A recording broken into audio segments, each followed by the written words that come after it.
Hi, my name's Devan, and I'm here with Austin Coburn. And today we're going to be talking about 5 cars that are being discontinued in 2023. Alrighty, so today we're going to be starting it off with a pretty legendary car. It's been in production since 2012, in fact, so it's definitely one of the staple cars for this brand. It would be the Lamborghini Aventador. Most notable for the butterfly doors, the screaming V12. It's absolutely beautiful. What are you thinking about this? What are your thoughts on them discontinuing this? I don't know. I'm definitely going to miss this car for sure. Yeah.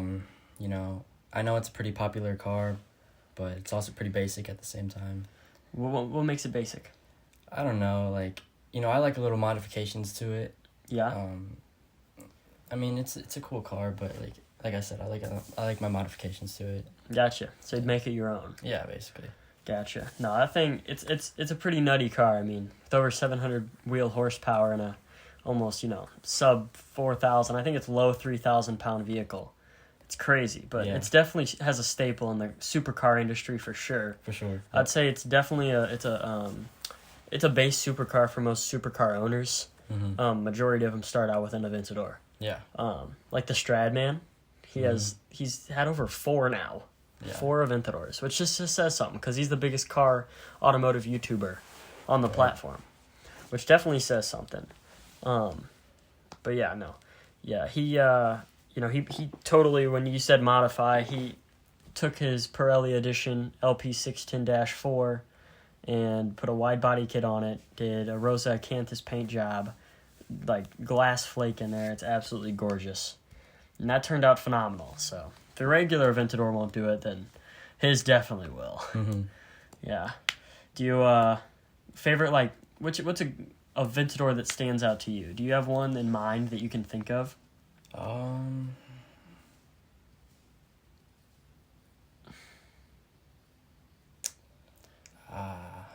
Stuck. Too many options.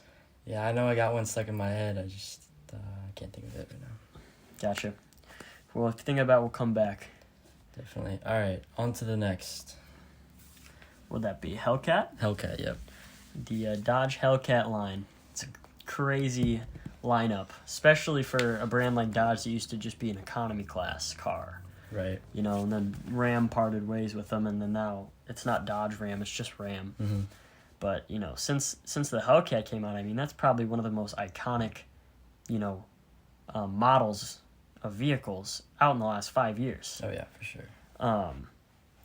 Literally every rap song you think of has Hellcat in it. Or SRT. SRT. Yep. Street racing technology. Mm-hmm. It's an incredible lineup of vehicles, and I think they're a little overhyped. Yeah, I do too. I think they're a little overhyped just because, it is a lot of power for what you get, but they are boats. They are heavy. Yes, they are. And, it's really the engine that you're going for. There's nothing to, write home about on the interior. Right. Exterior's cool, but, it's just not all that. If I'm paying, now they're going for pretty high prices. If you want a really nice Hellcat Red Eye wide body Challenger, those are almost $100,000 at this point. You can get a Corvette or a C8 Corvette for that. Right. But yeah, if you could get any Hellcat, what would you get? There's so many options. You got the TRX, you got a Durango, you got the Trackhawk. I'm definitely feeling the Trackhawk. Trackhawk? Yeah. Those are nuts. I really love those. Yeah, they're crazy. And then you got the 392, mm-hmm. which is 392 cubic meter, or something like that. Not cubic meter.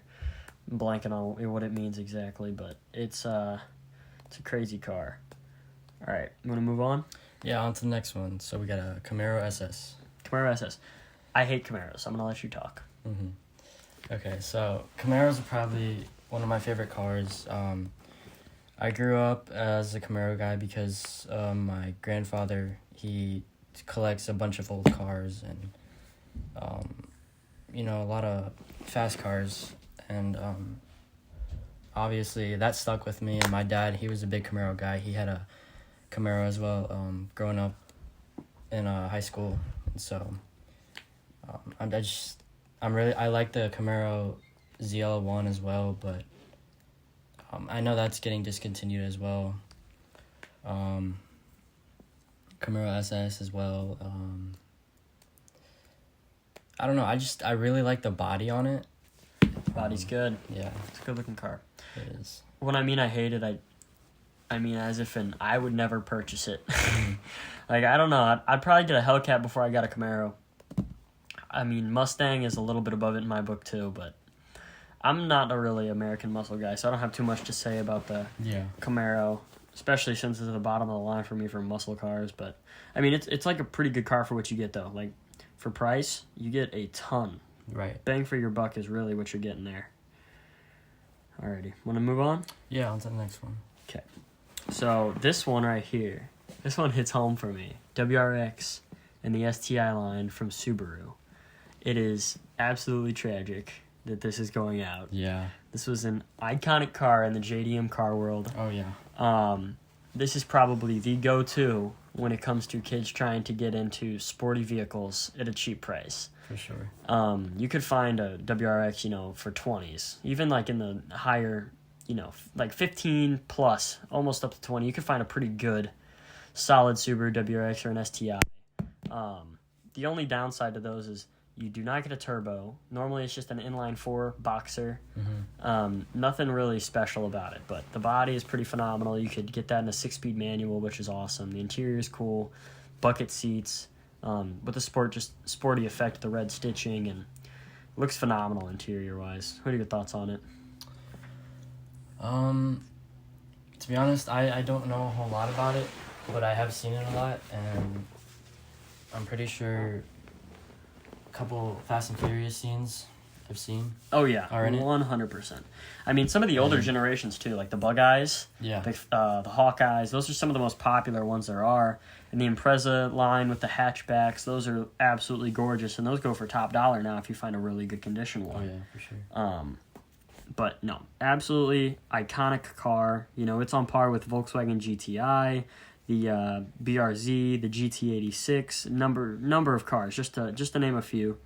But definitely has left a mark on the JDM world, and I guarantee you that'll be a run-up. And they're going to definitely bring that back in the coming years, just like they did with the Challenger Charger, the Supra with Toyota. So It's pretty neat. What's the next car? Next car is Chiron? Bugatti Chiron. Bugatti Chiron. It's crazy how many iconic cars are going out. Yeah. Like, it's actually nuts, which is kind of cool, though, because then I'm just, like, wondering about the cars that are going to have to replace and fill in the footsteps of these amazing cars. Right.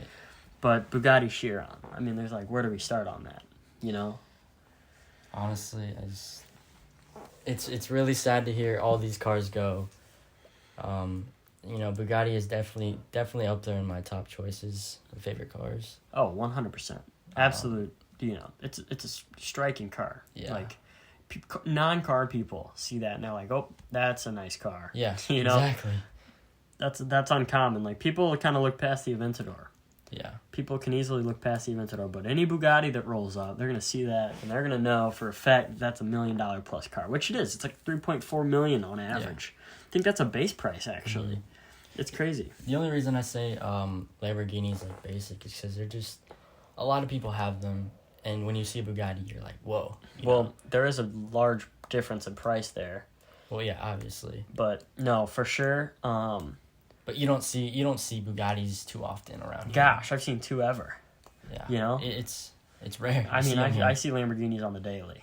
Yeah. Especially in exactly nicer areas of St. Louis.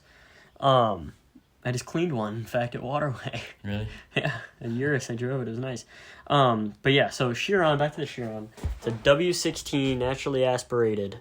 W16. I'm going to repeat that again. That's like the craziest engine you can actually get. Like, there's no engine bigger or more powerful combustion side of things, because you can now get, electric cars and stuff. But the W16 is an iconic engine. To explain the W in there, so you obviously have V's, which is V6, inline 6, and then W. Most people probably haven't ever heard of the W. Do you know what it means? Do you know what the W originates from? Why they say it's a W16? No, I do not. You don't? No. Okay. So, basically, for example, let's just throw a random car out there. Hellcat. It's a V8. Yeah. Right? 16. What is 8 times 2? 16. 16. Yeah. Put two V's next to each other. W. Yeah. Literally two V8s next to each other. That's big. That's and the reason it's called a V is because there's two lines of 3 next to each other that angle together to make a V. So that's why it's a V, and that's why there's 3, 3, 3, 3, the 2 on each side angle to make a V, so they make it a W. But no, Chiron, definitely one of the most iconic cars in the hypercar scene for sure. Yeah. It's the entry level or most wanted hypercar for most hypercar owners when they start buying, you know, especially the Veyron as well. Veyron really sparked Bugatti, and it was the first car Bugatti manufactured after it went into Volkswagen's hands back in 2008. 2008, I want to say. I think it's either 2008 or 2006. But Chiron it's a phenomenal car. Build quality is nuts. I mean, the turbos, it's quad turbo, if I remember correctly. It's a quad turbo W16 with 1,490 horsepower-ish, give or take 20, something like that. But it's a pretty nuts car. It's pretty nutty. But yeah, why do you think these cars are going out? Like, what do you think the reasoning behind this is? Honestly, I think it's because, fuel economy. Fuel economy? Yeah. The pollution that's coming out? Yeah. Especially with the W16. I mean, that much combustion going on. You're going to be polluting the air pretty heavily. Oh, yeah, for sure. And, I think that now that electric cars are being more noticed by people. Yeah. I definitely think that's going to be a change here soon. More people. Oh, 100%. But I definitely think that if they want people to move to electric, that they got to put the price down because it's crazy. Yeah, I mean, there's that new Lucid Air. Lucid, very big, and Rivian. Lucid, Rivian, Polestar by Volvo. Yep. Those are some massive names, especially Tesla. I mean, like, it's so irrelevant at this point. It's so common to the fact I forgot to name it. Yeah, same. It's nuts. Like, with the Sapphire, the nicest Lucid you could buy, I think it's going for $186,000 MSRP. You're crazy. That's crazy. But compare that to a Bugatti Chiron that has the same amount of horsepower. Mm-hmm. Hand in hand, you're getting the same power and speed out of that as you are getting a $3.5+ million car. Right.